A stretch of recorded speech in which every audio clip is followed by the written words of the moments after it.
Mae Wrecsam bron yn dathlu'n barod, mae'n dathlu nawr. Mae ar ben. Sian Sawel ar ei gliniau. Ar dreigiau. Yn dathlu. Mae yna ddagre, mae yna dathlu. Mae yna bob math o olygfeydd dramatig fan hyn. Dyrchafiad cyn y dynion. Dyna mae merched Wrecsam wedi sicrhau i'r brif adran. Un gol yn unig. Oedd ynddi. Oedd yr un gol na yn ddigon. Y chwaraewyr ar lawr am stori sydd gyda ni. Mae stori Wrecsam yn un rhyfeddol ym mhob agwedd. Yr cyfan sydd wedi bod yn digwydd i'r clwb, i'r ddinas, a nawr mae tîm y merched yn ymuno yn y parti hefyd, a mae yna ddagre bobman. Gwenan, am stori sydd ni fan hyn. Ac am gêm hefyd, chwarae teg, nath yn sicr dod lan i'r enw.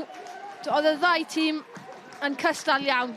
Mae'n anhegfa wedi bod un yn mynd lan, ond ar y lefel yma mae rhaid cymryd y cyfleoedd. A dyna beth nath Pritchard gyda'r rediad arbennig yna ar draws y gôl geidwad. A nhw sydd yn dathlu ac yn heiddiannol.